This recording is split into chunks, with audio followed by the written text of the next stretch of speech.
ರಾಜ್ಯ ಸರ್ಕಾರ ವಿದ್ಯುತ್ ದರ ಏರಿಕೆ ಮಾಡುವ ಮೂಲಕ ರಾಜ್ಯದ ಜನರಿಗೆ ಶಾಖವನ್ನು ನೀಡ್ತಾ ಇದೆ. ಈ ವಿಚಾರಕ್ಕೆ ಸಂಬಂಧಪಟ್ಟಂತೆ ಮಾತನಾಡೋ ಜೊತೆ ಜೆಡಿಎಸ್ನ ವಿರೋಧ ಪಕ್ಷದ ನಾಯಕರಾದಂಥ ಸುರೇಶ್ ಬಾಬು ಸರ್ ಇದ್ದಾರೆ. ಸರ್, ಇವತ್ತು ರಾಜ್ಯದ ಮೇಲೆ ಗಾಯದ ಮೇಲೆ ಬರೆ ಎಳೆಯುವಂಥ ಕೆಲಸವನ್ನು ಮಾಡ್ತಿದ್ದಾರೆ. ಜನರು ಸಾಕಷ್ಟು ತೆರಿಗೆಗಳನ್ನ ಹಾಕ್ತಿದ್ದಾರೆ, ಬೆಲೆ ಏರಿಕೆ ಮಾಡ್ತಿದ್ದಾರೆ. ಇದು ಎಷ್ಟರ ಮಟ್ಟಿಗೆ ಸರಿ? ಸರ್ಕಾರ ಗ್ಯಾರಂಟಿ ಯೋಜನೆ ಕೊಟ್ಟು ಈ ಬರೆ ಹಾಕೋ ಕೆಲಸವನ್ನು ಮಾಡ್ತಿದೆಯಾ? ಈ ಸರ್ಕಾರ ಗ್ಯಾರಂಟಿ ಯೋಜನೆಗಳಿಗೆ ಹಣವನ್ನು ಒದಗಿಸ್ಲಿಕ್ಕೆ ಬೇರೆ ಎಲ್ಲಿಂದನಾರಾಗಲಿ ಅದನ್ನು ಹೂಡಿಕೆ ಮಾಡಲಿಕ್ಕೆ ಹೊರಟಿರ್ತಕ್ಕಂಥದ್ದು ಸರಿಯಾದ ಒಂದು ವಿಧಾನ ಅಲ್ಲ.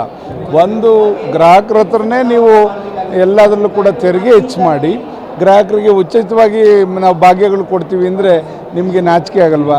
ದಯಮಾಡಿ ಯಾಕೆ ಹೇಳ್ತೀನಿ ಅಂದರೆ, ಖಂಡಿತ ನೀವು ಸಮರ್ಥರಿರ್ಬೇಕು. ನಮ್ಮ ರಾಜ್ಯದ ಬೊಕ್ಕಸ ಏನು ಖಾಲಿ ಆಗಿಲ್ಲ.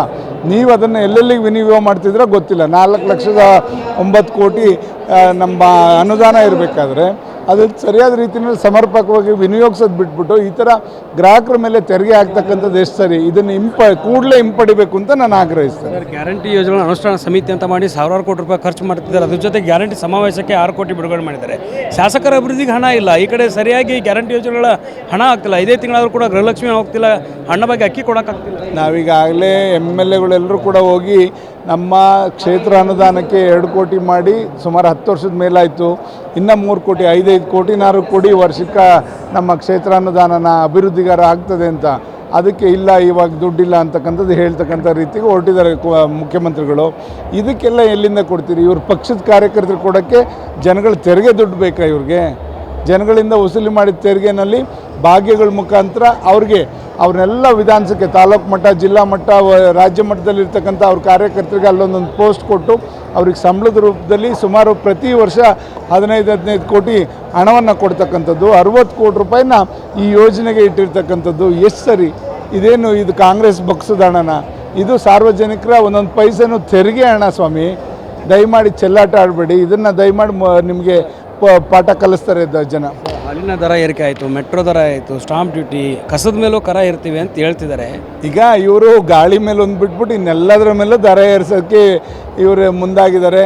ಆದ್ದರಿಂದ ಈ ಸರ್ಕಾರ ಒಂದು ಆರ್ಥಿಕ ಸುಧಾರಣೆ ಮಾಡೋ ಸರ್ಕಾರ ಅಲ್ಲ, ಜನಗಳಿಗೆ ನ್ಯಾಯವನ್ನು ಒದಗಿಸ್ಕೊಡ್ತಕ್ಕಂಥ ಸರ್ಕಾರ ಅಲ್ಲ. ಅದರಿಂದ ಜನ ತೀರ್ಮಾನ ಮಾಡಲಿ. ಇದನ್ನೆಲ್ಲ ಕೂಡ ತೆರಿಗೆ ಆಗ್ತಕ್ಕಂಥದ್ದನ್ನ ಕೂಡಲೇ ಹಿಂಪಡಿಬೇಕು ಅಂತಕ್ಕಂಥದ್ದನ್ನ ಆಗ್ರಹಿಸ್ತಾರೆ. JDS ಆಗಿ ಯಾವ ರೀತಿ ಹೋರಾಟವನ್ನು ಮಾಡ್ತೀರಾ ಮೈತ್ರಿ ನಾಯಕರ ಜೊತೆ? ಈಗ ನಾವೆಲ್ಲ ಗ್ರಾಮೀಣ ಪ್ರದೇಶದಿಂದನೇ ಜನತಾದಳದವರೆಲ್ಲ ಬಂದಿರೋರು. ನಾವು ಮೊದಲಿಂದನೂ ಕೂಡ ರೈತರ ಪರವಾಗಿ, ರೈತರಿಗೆ ಅವ್ರ ಸವಲತ್ತು ಎಲ್ಲ ದೊರಕೋದಲ್ಲಿ ಕುಮಾರಸ್ವಾಮಿ ಮಾಡಿಲ್ವೇನ್ರಿ? ಹಿಂದೆ 36,000 ಕೋಟಿ ಸಾಲ ಮನ್ನಾ ಮಾಡಲಿಲ್ವಾ? ಹೆಂಗೆ ಮಾಡಿದ್ರು? ಅವಾಗ ಇಷ್ಟೊಂದು ಗಾತ್ರದ ಅನುದಾನ ಇರಲಿಲ್ಲ, ಬಜೆಟ್ ಇರಲಿಲ್ಲ, ಆದರೂ ನಿಭಾಯಿಸಿದ್ರು. ಇವತ್ತು ಅರಾಕ್ ಬ್ಯಾನ್ ಮಾಡಿ ಸರ್ಕಾರ ನಡೆಸಲಿಲ್ವಾ? ಲಾಟ್ರಿ ಬ್ಯಾನ್ ಮಾಡಿ ಸರ್ಕಾರ ನಡೆಸಲಿಲ್ವಾ? ಇವ್ರಿಗೆ ಯಾಕೆ ಆಗಲ್ಲ? ಇವ್ರಿಗೆ ಬೇರೆ ಇವ್ರ ಪಕ್ಷದವ್ರು ತಿನ್ನೋದಕ್ಕೆ ಬಿಟ್ಬಿಟ್ಟು ಇಲ್ಲಿ ನೋಡ್ಕೊಂಡು ಇಲ್ಲಿ ಗ್ರಾಹಕರ ಮೇಲೆ ಹೊರೆ ಮಾಡೋಕೆ ಹೊರಟಿದ್ದೀರಾ? ನಿಮ್ದೆಲ್ಲ ಬಂಡವಾಳ ಅರ್ಥ ಆಗ್ತದೆ ಅಂತ ಹೇಳಿ. ಮುಸ್ಲಿಂ ಮೀಸಲಾತಿ ವಿಚಾರವನ್ನು ಯಾವ ರೀತಿ ತೆಗೆದುಕೊಳ್ಳಿ?